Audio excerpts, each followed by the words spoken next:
All right, it's time for Yogi and the BeachMan. Hi, I'm Jim the Yogi. And I'm Rick Beach the BeachMan. We're two Michigan transplants now living in Southwest Florida. In fact, we're cousins born in 1964, just a month apart. I like to meditate. And I like to play bass in a band. I'm into chanting Om. And I'm into throwing down some classic rock. But together, we're on a mission to promote people that are helping other people. We want to make the world a better place. One conversation at a time. So sit back, turn up the volume, and get ready to laugh. Because we like to have fun while we spread the love. Interviewing lovely people. Yes, we have fun. Welcome back to Yogi and the BeachMan. Today, it's Rick and me. We're doing a podcast together. So we've talked about it. People have long been waiting for it. We're going to do an episode on breathing because so much has come up in our podcast about different ways to breathe, for changing your energy, to calm yourself. And recently, one of our podcasters said, people don't know how to breathe. And I said, yeah, you're right. So we're going to be going over the mechanics of breathing, how it affects your nervous system, because that's really important. The difference in chest and belly breathing, how to create homeostasis with your breath. So you're not taking your body into fight or flight or into deep relaxation. I have questions on these things. Well, we'll go. What is homeostasis? Homeostasis is like when your body's neither going into fight or flight or into relaxation, rest, and digest mode. Okay. So it's just equanimity. Very well. All right. So we'll talk about how the breath can lead you into depression and anxiety, and we'll get into some calming and exciting breaths. So any questions before we start? Well, what are we starting doing? Well, we're going to start talking about breathing. Talking about it or doing it? Both. How can you talk about it and not do it? You just threw this at me 10 minutes ago. I'm just wondering what we're doing here. We're rolling with what we got. That's totally fine. Yeah. We were all set up to do a podcast, and our podcast guest bailed on us, but we've been wanting to do this for a while, so we're good. The camera just so you'd lose that edge. Yeah. Can do that. There we go. All right. So, breathing. Most people breathe wrong. It's said that like 80% of women breathe mostly with their chest, and guys tend to breathe mostly from their belly, which is fine, but it's important to understand what that does, how it affects you. So when you're breathing, first of all, let's talk about the lungs. The lungs are just like two empty sacs, like balloons. What makes those balloons fill? Well, air, obviously. But air fills them, but what makes the lungs fill is when the muscles of the rib cage expand your rib cage. When your rib cage expands, it creates a vacuum in the lungs. Air gets sucked down into the lungs. Okay, makes sense. Yeah. So, and the same when you're breathing out of the lungs. The intercostal muscles cause the rib cage to collapse, squeezes the lungs, air moves back out. So the other mechanism for breathing besides the lungs is actually the diaphragm. When the diaphragm lowers, it does the same thing. It creates suction or a vacuum. That vacuum draws air into the lungs. So you got your ribs that can cause the movement of the lungs to bring air in and out. You've got the diaphragm. The diaphragm doesn't move itself. What it does is when your belly moves out, the diaphragm lowers. When you draw your belly back in, it pushes the diaphragm up. The air moves back out. I've always had issues with that because over the years, I've taken vocal lessons. As you know, I play and sing in the band, and my girlfriend is an awesome vocalist, and she's always giving me coaching on how to breathe, and she's always saying the diaphragm. I haven't, for very short periods of time, worked on that, but I still don't think I have it down. Okay. I don't really know what that is, so now this is taking a side turn for me to kind of gain some knowledge on maybe how to breathe better, so when I'm singing, because that's when you hear about vocalists are always breathe from your diaphragm and get it out rather than just be nasally or stuff like that. So those two things are probably very similar between what you were just explaining on how men breathe, women breathe, diaphragm breathing, which takes a conscious effort, doesn't it? Well, it depends. Like if you watch like a newborn, their bellies expand, their bellies collapse, their bellies expand. I mean, there's nothing conscious about it. It's an unconscious act. Breathing's an unconscious act. No. I understand that. But breathing from your diaphragm, using your diaphragm to push air out I don't really get that. Explain how that works and that Sure. muscle down there and what it is. Well, and where is it? The diaphragm is right below your lungs, right at the bottom of your rib cage. It's So like a right- flat shelf that across there. runs like straight from the front of the body to the back of the body. Okay. All right. Well, that when your belly goes out, so bring one hand across your rib cage like this. Let me sit up. That helps. Let me stick this. Wrap one hand around your rib cage. Now I don't want your rib cage to move, so that's why I want your hand there. You're not Okay. allowing that to move. All right. Now, when you breathe in, push your belly out, so like you're breathing down into your belly. Feel your belly move out? I can't even think about how to do it. Put one hand on your belly, the other hand on your belly. Okay. So when you're breathing in, let your belly just expand without your rib cage expanding. Man, it's hard to do. It's like And then doing this. okay. It's like the pat the head and rub the tummy. Yeah. So one hand across the ribs, you're holding them tight. The other hand, the belly's gonna expand. Now, as you exhale, push your belly in. There you go. Now, as you inhale, just let your belly out. There you go. Do it again. And in. Belly expands. Belly contracts. Good. You're holding your ribs fairly strong. Well, now I kind of got it. It Okay. takes Keep doing it. you have to practice it, or Keep doing I it. do, So if you're not breathing this way, which I never do. which you never do, you're breathing from your rib cage. Keep breathing through your belly. Now, when you're breathing just with your rib cage, you're actually stimulating your your sympathetic nervous system to cause fight or flight. You're taking yourself into the fight or flight mode all the time. Wait, So say that again. when you're only breathing from your rib cage and not your belly, like you're having a very hard time breathing from your belly, which tells me most of the time you're breathing by expanding your ribs and collapsing your ribs and not the belly. I mean, this is physically hard for you to do. It is. Yeah. So most of the time you're breathing from your rib cage, which is stimulating fight or flight. It's causing you anxiety. It's causing your adrenal glands to fire and produce more of a stress release than you need in your life. Now, when you start breathing into your belly more than But I almost feel your like I'm ribs, starting to hyperventilate. you're not anywhere close to hyper. No, I've started getting. You're Okay. changing. You are changing everything in your body, the way your nervous system is reacting. So you're gonna feel changes. Okay, so I can hold on then. So I Okay. could actually, with some effort and training and practice, you can change the way you physically breathe. Absolutely. Yeah, absolutely. And You're just Yeah, taking but control of muscles. because just yesterday Mm-hmm. I was talking to Carrie about some anxieties issues I've been having, Sure, I can understand why. and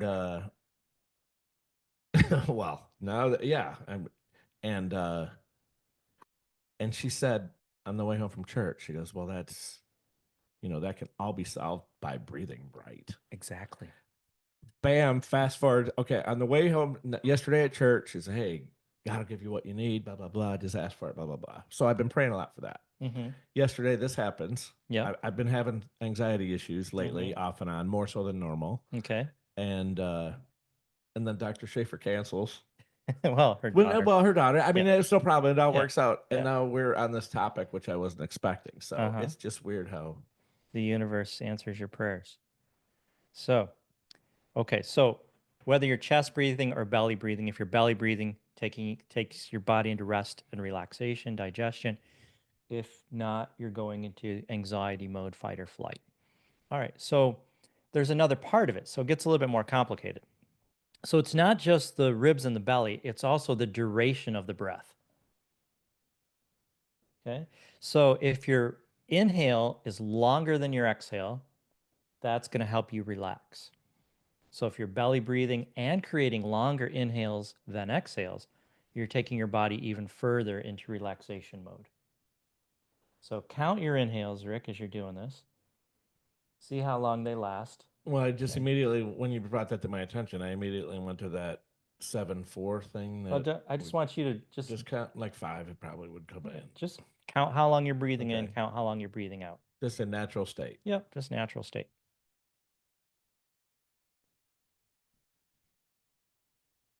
Just the opposite. Like 4 in and 5 out. 4 in, 5 out. So your exhale's longer. That's It just was, yeah. Okay, that's But good. I'm consciously trying to breathe from my belly, like you. Yeah, well, good. Keep breathing from the belly. Now I want you to double the amount of the length of time that you're exhaling. So That if I'm you're inhaling for exhaling. a count of 4, exhale for a count of 8.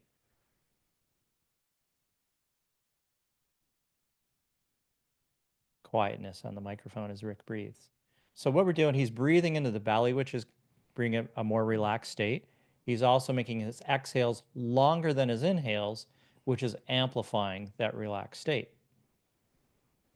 So if you're always in that anxious fight or flight mode, you should feel this relaxation happening in your body within, you know, anywhere from 30 seconds to a minute. You can see him in the camera No, just no, chilling out over no, there. no. It's you seriously can. Yeah, you can. I could have easily just went into Yes. just kind of a meditative state, Yeah. Yeah. kind of quicker than normal, just Yeah. by concentrating on that. Yes. And by putting your, by doing this, by taking your body into this relaxed digestion mode, you're also lowering your heart rate, Which would also lower your blood pressure. which would lower your blood pressure. Exactly. So breathing's very important. I mean, a big part of our country is dealing with anxiety, dealing with uh, high blood pressure, and just learning to breathe correctly can really help a lot of people. So now what if you are a deep belly breather and you don't breathe with your rib cage? You see a lot of men that are constricted and tight in the chest and they only breathe through their belly. They tend to go more into the relaxation mode. But generally a lot of people deal with anxiety. So, but you can easily take yourself the opposite way by doing too much belly breathing with long exhales and actually get to the point where you're actually almost like in a state of depression because it's just subduing your life force energy. You're just getting too relaxed. You're too mellow. You're just like blah. Okay. So if we want to change that, we can do two things. We could breathe more from the chest. We can make the inhales longer than the exhales. That's going to stimulate fight or flight. All right. Stimulate that sympathetic nervous system and not the parasympathetic. So what do we do to create homeostasis? You got to back up to those last two words. Parasympathetic and sympathetic? Yeah, what? Explain that. Your sympathetic nervous system is your fight or flight. The parasympathetic is the relaxation. And the Right, fight and or flight. digestion. I mean, I don't ever feel like that. Well, you might not be at the ready to kill a bear, but you know your system is in fight or flight. Which means Your level of let's homeostasis. break this down a little bit. What is this fight or flight? Explain. Go a little deeper on that. Sure. So our body is set up to protect itself, right? Okay. And when we are in danger, when there's anything that's threatening us, our body naturally tends to put us into fight or flight.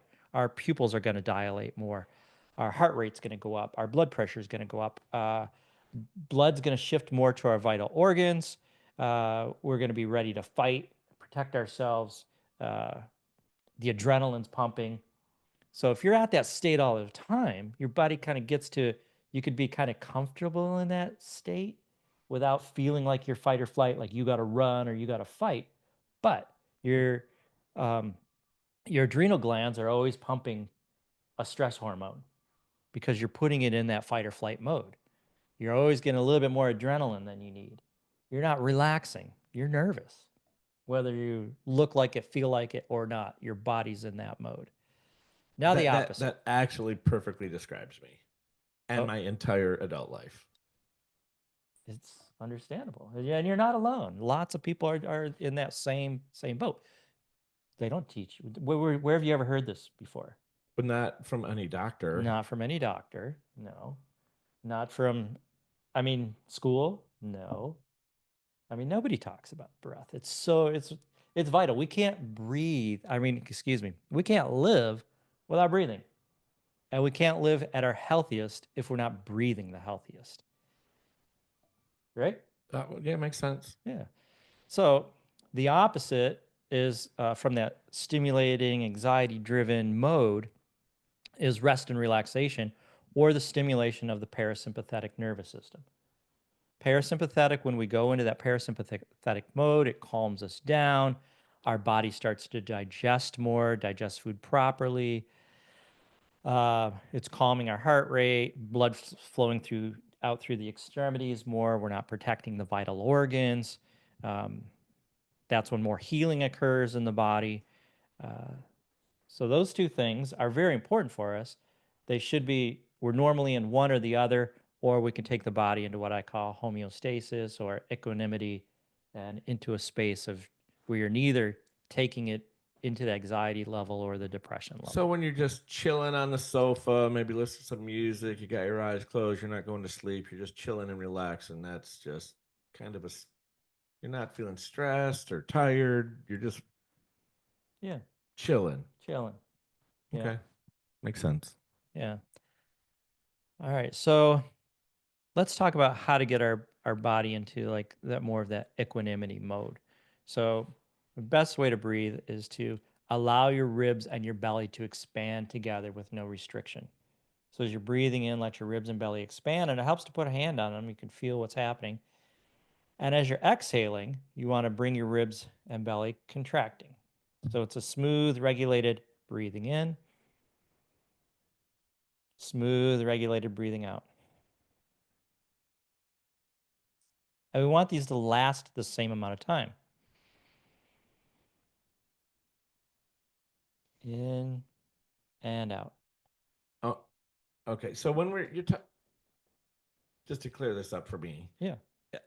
So when you're doing this is what you're saying is that you should just take some time out of your day and practice this stuff, or is this something that you will, by practicing it and becoming more proficient at it, will just become part of your life on cruise control? If you practice it, it will be part of your life on cruise control. But it has to be a conscious effort with sustained practice to get there. Okay. Yeah, but you can do it. You can definitely it's almost like retraining that part of your brain that does this automatically. Oh, right. Yeah. And for the folks that don't really know you that well, Mm-hmm. talk about some of your qualifications on how you know this stuff and where did you get proficient at Sure. learning all this stuff. Yeah. So they know that you're just not a guy from Florida with long hair. They're just talking crap about breathing. So Yeah.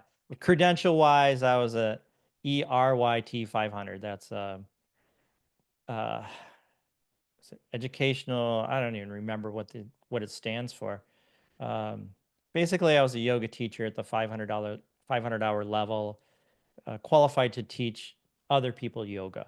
But I learned all the breathing through doing yoga, through studying, through reading. There's a great book, How Yoga Changes Your Body, I think, or something like that, by David Collier, um, which really went over all the basics, the fundamentals, the how this is working, what it causes with the nervous system. This doctor laid it all out and what yoga does for and you. how much experience in this field? How many Oh, years? I started in 2002, so 12 years.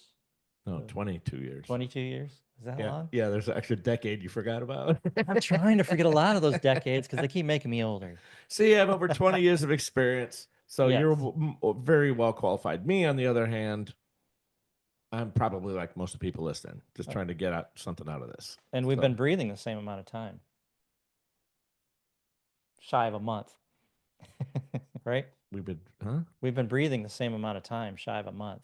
You're a month younger, so okay. we've both been breathing for 60 years. We've just been yes. breathing differently. It's true that. Yes. I'm yes. with you. Yes. So there's times when you want to obviously go into fight or flight. There's times when you want to go into relaxation. If you want to create equanimity, you want to breathe with the ribs and belly expanding together, contracting together, and duration is the same. Inhales and exhales for the same amount of time. Now there's another twist. The breath retention. Retaining your breath. And I like to say retaining and not holding, because a lot of times people hold their breath like, and they're doing a lot of pressure compared to you don't have to strain to hold your breath. People can look at you and not even know you're holding your breath, right? Yeah. So now, when we breathe in and hold our breath with the lungs full, what do you think that's going to stimulate? Relaxation or stress? Probably stress. Okay, breathe all your air out and hold your breath. Oh, that's more stressful. A lot more. Why? Because your body's Because you like, don't have any oxygen in your lungs and you're starving yourself of exactly, and the oxygen. body's going, I need lungs, I need air, Right, I right. need air. You know, when you got a full lung, then your lungs are nice and full, then your body can relax a Yeah, it little bit just with chills that. out while it sucks it all up, and Yeah. you can last. Most people, well, I could last a minute or so. Yeah. So we've done square breathing before, I believe, on this show, but we're going to go over it again. So square breathing, if you imagine a square, we can even, well, I was going to say using the rectangular of the turtle picture behind us, but you really want a square. I'll add a square in there. So with square breathing, as you breathe in, you're going to imagine breathing up one side of the square and your ribs are barely expanding together. Breathing in, retain the breath without straining. You're moving across the top of the box. And then we're going to breathe out down the other side of the box. We're going to retain the breath out of the body, back to the beginning. Then we'll breathe in, retaining the breath across the top of the box, breathing out, retaining the breath over to the beginning, breathing in, retain, breathing out, retain, and that's the cycle. That's called square breathing. That will take you into that state of equanimity or homeostasis, whatever you want to call it. What did you feel from How that? long would you do that for? You could do it, 3 minutes, 5 minutes, 10 minutes, whatever you're comfortable with. Okay. The longer you do it, the more relaxed you're going to get. So it's something if you want to go into a meditation, if you want to calm yourself down, if you want to get real present, like Cal was teaching you, that's a great breath to do and include all of that feeling stuff where you're feeling your feet on the floor, the feelings on your skin, the movement of the air from the ceiling fan, feeling the fabric on your skin, how your arm feels on the on the chair. So I've been more alert to all those things, especially since Cal.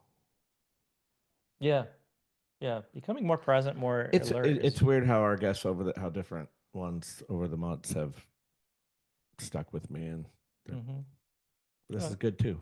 yeah. What's The- going to the- stick with you is when you get things out of something that's useful in your life that you need. And we all hear things at different times. Like, have you ever read the Bhagavad Gita? Mm-mm. Oh, fabulous book. I highly recommend it, especially if you're getting into church right now and I start. started the New Testament yesterday. Whoa, nice, nice. I'm going to Books a Million after this to buy a large print Bible. I know. Because I don't like it on my iPad. I can't Oh yeah, highlight. yeah, yeah. Anyway, So, the Bhagavad Gita is an amazing read. and that is, That is, what is that?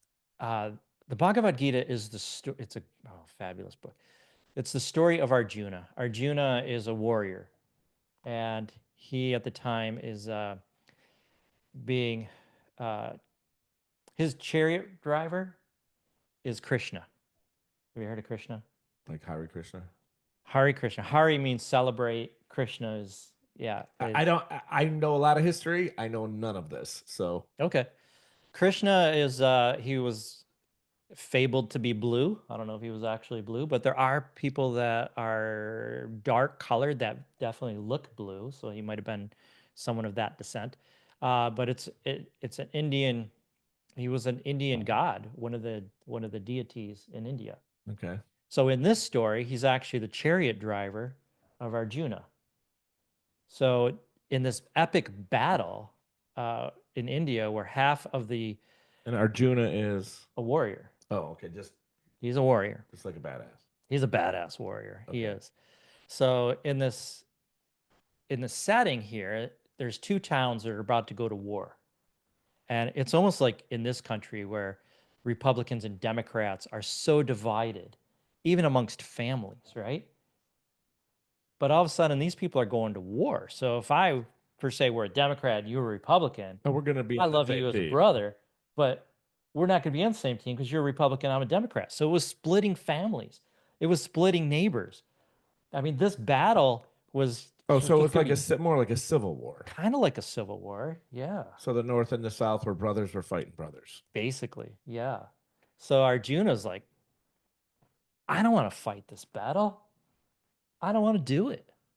I don't want to fight my neighbors and my friends and my family. I don't want to be killing these people. Right. And he's sitting back down in his chariot and he's depressed. He's slumped over and he's sad. And Krishna says, rise up. You are a warrior. That's your dharma. You must be a warrior. Okay. You have to fight the fight.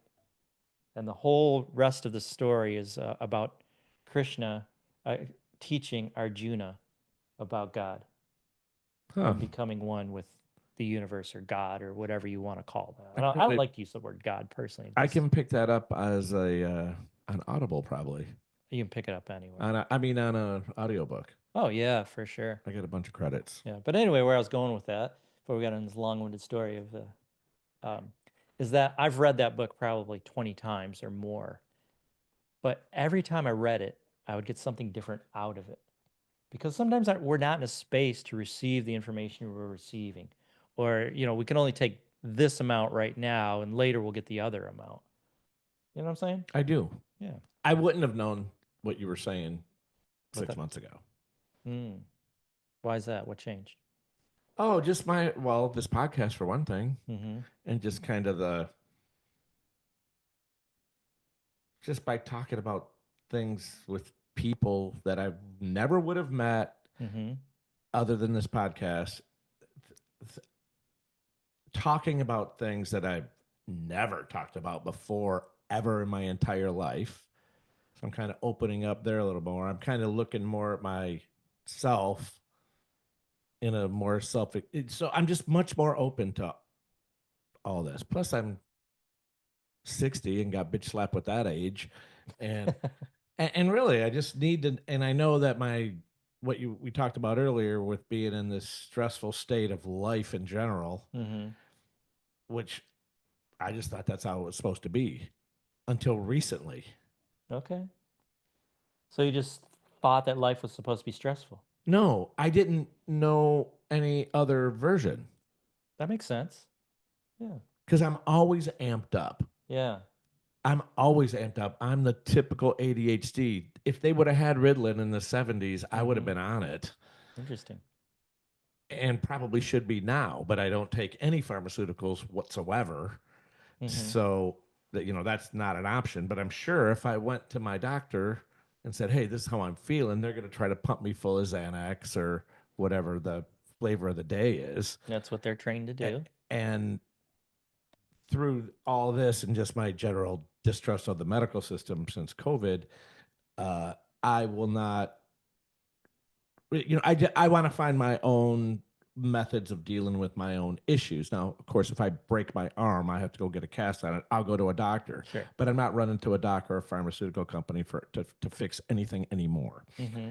And so this has really kind of really helped me get more self-explanatory. And just like today, when I didn't even put that light bulb didn't go off till 20 minutes ago.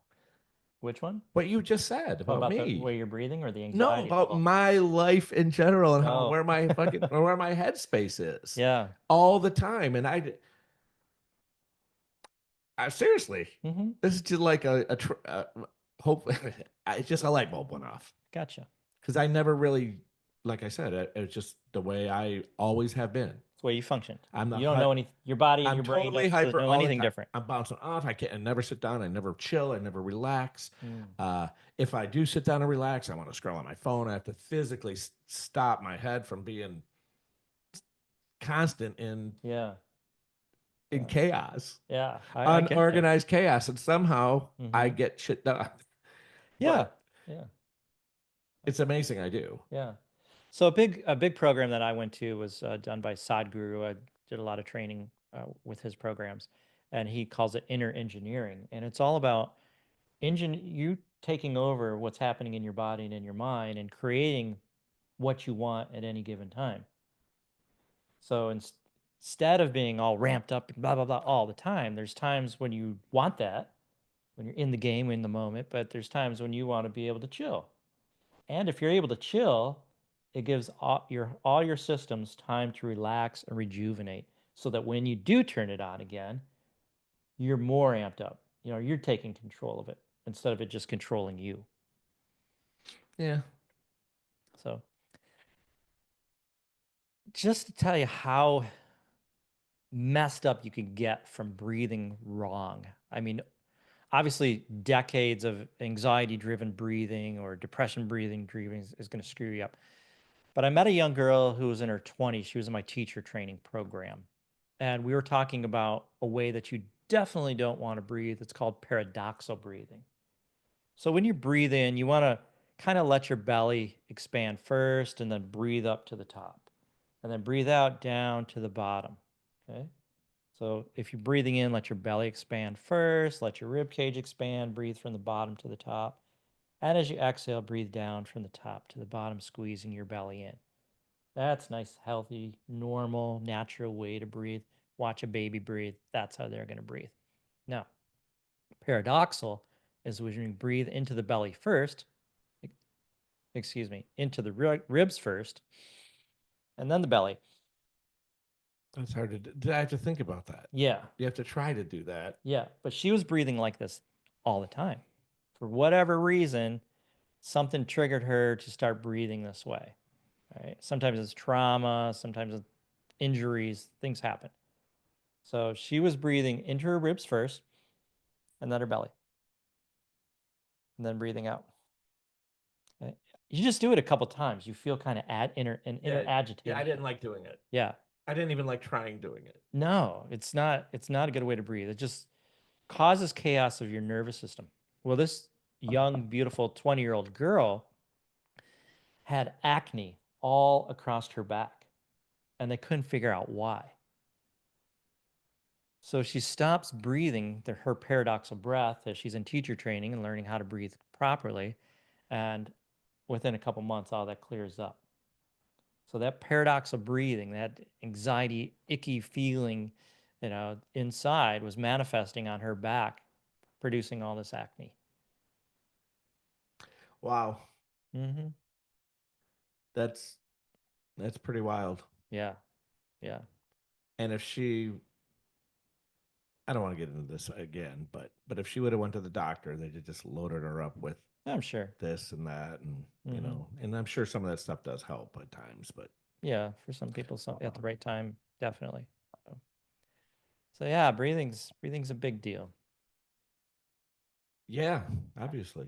And there's like a ton of different ways to breathe.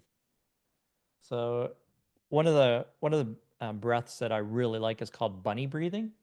It kind of amps you up, gets you going, but it's basically fluttering your diaphragm. So it's just like, I went to a class a few years ago, a friend of mine invited to, and it was all that. so my ribs and my belly aren't moving. I'm just fluttering the diaphragm, making that very fast, what we call bunny's breath. So, what is the benefit of that? It's giving you a lot of oxygen really fast. It's getting you like, I'm wanting to play pickleball and I'm ready to get pumped up. I'm doing a little bunny's breathing. I'll do it on the court sometimes. You know, Because when I'm on the pickleball court or I need to get some breath, I stop, put my arms up over my head. I know that Mhm. expands my lung. Take an idea, so you can get more oxygen faster doing that flutter breathing like that. Yeah, definitely. But that like I said, I went to a class a few years ago. A friend invited me to, and Yeah. it was in a yoga studio, and we were laying on the ground on yoga mats on our backs, and I didn't enjoy it. Mm. It wasn't really comfortable. What we've done here earlier to the box breathing and those things, that is comfortable Yeah. and feels natural. That just it didn't feel right. But maybe at that point in time, I wasn't even open to any of that. So maybe if I revisited that, it could. But also, if you're in a space of a lot of anxiety and you're doing that bunny's breath, That's probably taking you it's gonna higher. take you a little higher in your anxiety level, Oh yeah, right? And So- since I know that's where I started because that's where I always live Mm-hmm. in that zone. In that zone. Yeah. So if someone was like me and had hey, I'm a spastic all the time, running around, just got to keep moving, moving, moving. Mm-hmm. So if I want to like totally chill, and to be honest with you, just in the 30 minutes that we've been doing this, Yeah. I can feel a total difference in the way I feel just from those couple of exercises we did. Mm-hmm. So what is the best practices like for me to amp down my spazziness? Breathe into the belly. No, I mean like get up in the morning, do my thing. I mean, is it something what would you if you were gonna write me out a plan? A prescription from Dr. Jim. Yeah, yeah. No, seriously. I mean, is it something you do in the morning or just when you feel like it or a couple times a day or what do you just recommend? Because I don't know anything about this. I would recommend you do it 3 times a day. For Do it in the morning, do it in the afternoon, do for it in like the evening. 15, 20 minutes. Yes. 5 to 15 minutes. 5 to 15 minutes. Yep. Just start to make a habit out of it. I So you're driving in the car going to an appointment. Or you sit down, you work a lot from home, sitting down at the desk. I do. Sit down at the desk before you make any calls, before you do anything. Just center yourself. Breathe into the belly. Get in touch with your breathing. Okay. Count how long your inhales are, how long your exhales are. You need to relax. Make those exhales longer than those inhales. And that's something you can do with it's probably cool to do with a partner or something too. Yeah. Even if you did it for 3 minutes before you started work, you're Mhm. going to notice a shift. You get all amped up on a phone call or something goes weird, wire astray at work, bring yourself back. Okay. That's So whenever 3 I minutes, feel I that can calm it down. spasmatic, because like I said, it's not even something that I could really put a finger on. It's just Something I triggers you and you do it. yeah. Now, if I drink alcohol, Mhm. it immediately calms it down, but obviously I don't want to use that to. Probably I not could your- see myself. Probably not your best tool to use. No, when no, it I calms know down. it's not, and that's why Yeah. I go in waves as far as that goes. Yeah. But yeah, okay. No Xanax and no Jim Beam.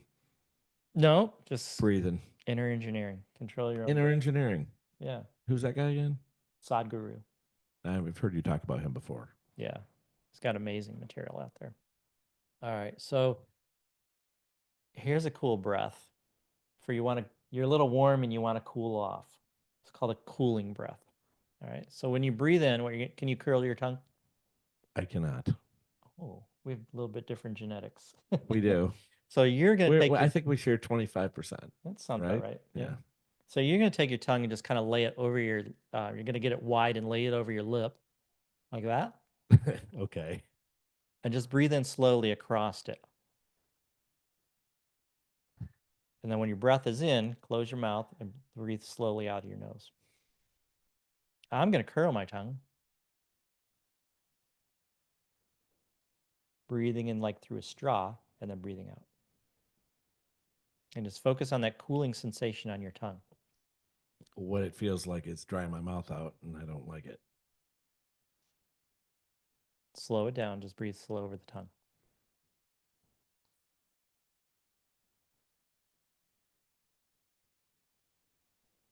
Can you feel the cooling effect on the tongue? Well, yeah. If you keep feeling it, let it spread down through the throat, down into the lungs, and your whole body will feel cooler. That's a nice one to use when you're warm. You can do it kind of anywhere. You can subtly, you don't have to like stick that tongue way out. You can kind of subtly open the mouth and make it a little flat. Or I can do the curled tongue inside without bringing it past my lips. And that works really good for just cooling you down, slowing things down a little bit. I'm always cold, man. Oh, you don't want to do that then? I don't know. Opposite. You want one for create some fire, some digestive juices? Sure. Okay. It's called the breath of fire. Breath of fire is not good for pittas, which I am, but With regardless. the pitta. Do you remember the doshas when we had, I can't remember her name. We had a woman on to talk about Ayurveda and the doshas. Okay. Yeah, I remember now. Okay. So anyway, sit up nice and tall. Breath of fire. So with breath of fire, you're gonna put one hand on your belly, breathe out or breathe in, let your belly expand. And then you're just gonna push it out forcefully through the mouth. Or through the nose, I mean. So just real slow. Let the belly just relax. The lungs will fill naturally, and then just force it out. So you're doing an abdominal thrust back towards your spine to push that air out. Abdominal thrust. Yeah, there you go. Good. Let it relax. The air will come back in. Abdominal thrust. There you go. Keep doing it. Try to go a little faster, but build slow.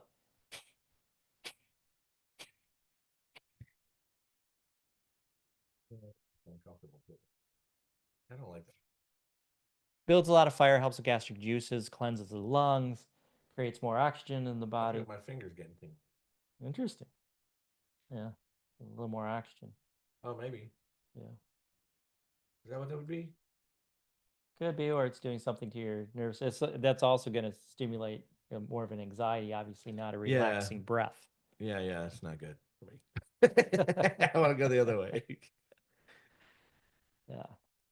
There's a lot of cool breathings, bumblebee breath. There's just so many types, so many ways of changing your ratios. So a nice one that I like to practice is to breathe in slowly as long as you can, retain the breath as long as you're comfortable, breathe out as long as you can, and then retain the breath out of your body for as long as you're comfortable. They say if you get down to 2 breaths a minute, which you can easily do that doing this here, that it stimulates your pineal gland. It causes your pineal gland to be a little bit more active in your brain. And the pineal gland is? It's in the center of your brain. They don't know exactly what all that it controls, but it regulates a lot of systems and a lot of things that are going on in your body. I think I've heard Dr. Morris talk about that. Probably. I look forward to having him on. Dr. Yeah. Morris, if you're out there, hey, Yeah. we're looking to have a conversation. Yeah, with we you. really want you, Doc. All right, so I want you to show me how to do the belly breathing. Well, I think I've been practicing it since we did Good. it. So. Good. Let's see. Look at that. The belly is expanding, it's contracting. So you should say I should like breathe in for shorter term. If I want to chill, Yeah. I breathe in for shorter Just term make than you think I of exhale. just think of making your exhales longer.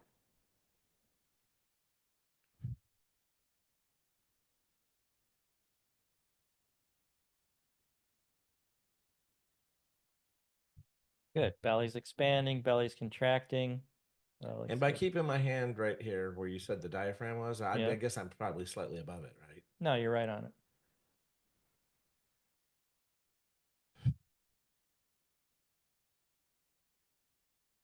Yeah, I could really, I'm going to definitely use that. Mm-hmm. And that box breathe too. Yeah. Those are 2 chill outs. Yeah. So we call it yogic breath when you're breathing into your belly, then letting your ribs expand, retaining for just a moment, breathing out of the ribs, breathing down through the belly, and keeping your inhales and exhales about the same. I started really focusing on this early on in my yoga teacher training and yoga practice. And I was staying so warm. Like my toes would be so warm, my feet would be so warm that I'd go outside in sandals in the winter and it wouldn't bother me at all.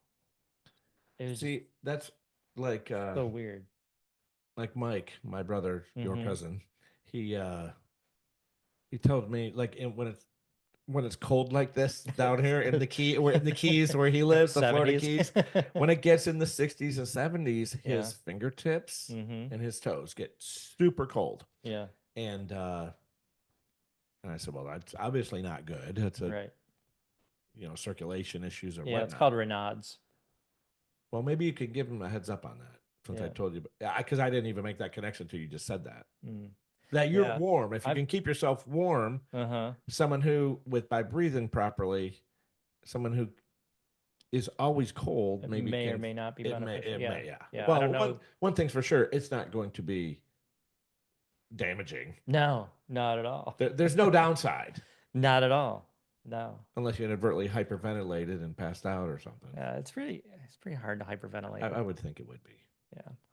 at least doing these kind of breathing Right. exercises. So yeah, but it definitely being more focused on your breath. Like, I mean, I was literally spending all day being very aware of my breath. It makes you aware of other things, deeper thoughts that you have in your mind, uh, where your body's at, space and time. It just creates an overall greater amount of awareness, just being able to focus on your breath and being in tune with your breath. So I used to read a lot of stuff back in mid 80s on our mind and mind control. And I don't want to rock the table, makes the camera shake. I noticed. So, and one of the things I learned really early on is like any thought that you have, if you think about like a thought like a penny, and you stack a penny on the table for I had that thought, and you had that thought again, and you keep stacking up all these pennies. Well, now this is what your mind believes about that thing because you keep having that thought over Oh, and no over. doubt about that. So let's say like that penny is like, okay, I'm a bad breather. And you just reinforce that bad breather, bad breather. Okay, I'm a bad breather. But if you change every time you have that thought, if you create the opposite thought, I'm a good breather. Now let's put another coin in the good breather side. I'm Just probably an analogy. taking it off the So, bad breather side. well, those are still there. But Okay. if you like every time you put in a bad breather coin, you put in two good breather coins, eventually your good breather coin is going to take over. And your Okay. body's and your mind's going to believe you're a good breather. Whether it's true or not could be, I mean, we could trick our minds, right? Doesn't necessarily mean it's true. But whatever we tell ourselves, whatever thought we create is what your brain recognizes and believes. Does that make sense? Yeah, because if you, yes, it does. Because if you focus on, once again, in the recent past, last 6 months or so, when Mm-hmm. I would get into these negative thought patterns, Mm-hmm. I didn't realize that just having them perpetuates them. Yes. Yeah. So now when I get into some kind of negative thought patterns, I recognize it, number one, Mm-hmm. which I didn't before. I Yeah. would just go into a cycle. Yes. And really, it was almost like a whirlpool. It would Mm-hmm. get worse and worse and worse and Mm-hmm. worse. And I would withdraw and don't want to, and it's just wild. But now that I've really taken some positive, proactive action. Mm-hmm. So now when I get in that cycle, or I even like once again just recognize it, I can stop. And if I'm in my car, I will just turn off the radio and and pray and Mm-hmm. just talking Yeah. out loud, doing that Yeah. and recognizing it and asking to not, hey, help me get out of this. Yeah. It does. Yeah. It It does. just does. Yeah. Where 6, 8 months, a year ago, it would take me now I could be in that pattern at home Mm-hmm. and come over here and do this podcast with you, and you would never know Mm-hmm. that I was in that state. Yeah. But Because the you left minute I wanted to get out of here, Mm-hmm. I get back in the car and I'd be back in it. Interesting. Hmm. And I'm very in a but now I'm eliminating it, not just Yeah. burying it. Yeah. So I'm going to challenge you. So when you get into one of these negative states, I want to challenge you to really focus on what the negative thought or negative thoughts are, I know what they are. and It's the same things all the time. then to create the exact opposite one and to repeat it. It's almost like it's a mind reprogram. You can even think of it as a battle if It's you want. Pavlov. It's Pavlov. It It's is, right? retraining your brain. Right. I mean, our brains either run us, and they will run us, or we run them. So it's about taking control of your brain to have the thoughts that you want. And that's all about what manifesting anything is. I feel like I'm gonna owe you $80 for this therapy session. Well, okay. Yeah. So that's your challenge. Um, maybe we should do once a week, just do a podcast with you and me and talk about these things. We have guests on sometimes, but then we do these other podcasts once a week. I think that could be interesting. Talk about the progress, things we've tried, how they're going. Just a thought. So As a teach back, what's your challenge for this week? To Pavlov. Take every negative thought and replace it with more positive and that's thoughts what I've of the been, same thing. and that's actually what I've already been doing. Okay. That's what gets me out of it. I'll spend 2, 3, 4 minutes, and I don't really say, "Hey, get these thoughts out of my mind." Mm-hmm. I just tell God how grateful I am for everything in my life. Gratitude's huge. That's where I started off. That's a great start. Hey, thanks. Number 1 for my health. Number 2 for my family, my daughter. You're right on the right track. Gratitude is so important, and I know other guests have said this that we've had on the show, but taking a moment right before bed and being grateful for all the things in your life that you do have gratitude towards, and then waking up and doing the same thing. And we wake up and we don't always realize what a huge gift it is that we freaking woke up. Well, I'm taking baby steps in this journey. So yeah, it's all baby steps. But it is for fun, man. It's fun. I feel like I'm getting better as a person. That's huge. And in my own head. I mean, that's all any of us can do. Like when we're asking that question, what are you doing to make the world a better place? I love when a lot of our guests said they didn't just talk about what they're doing in the world. They talked about, I'm working on myself. And if we all work on ourselves, it can be better for your family, better for your friends, better for everybody. For everybody. Exactly. Yeah. So that's a wrap. Thank you for listening. We hope you enjoyed this talk on breath work and a little bit on mind control. And see y'all next time. Yeah, thanks, JP. Peace. So if you just listen to this podcast and you appreciate the content and the work that we're doing, we would love your support. Look in the comment section of this episode. Subscribe, rate us, comment. This gets our podcast in front of other listeners. And if you noticed, we don't have advertisers. For the cost of a cup of coffee, you can help keep it this way. Become a supporter right now. We'd appreciate it. I'm Jim the Yogi. I'm Rick the BeachMan.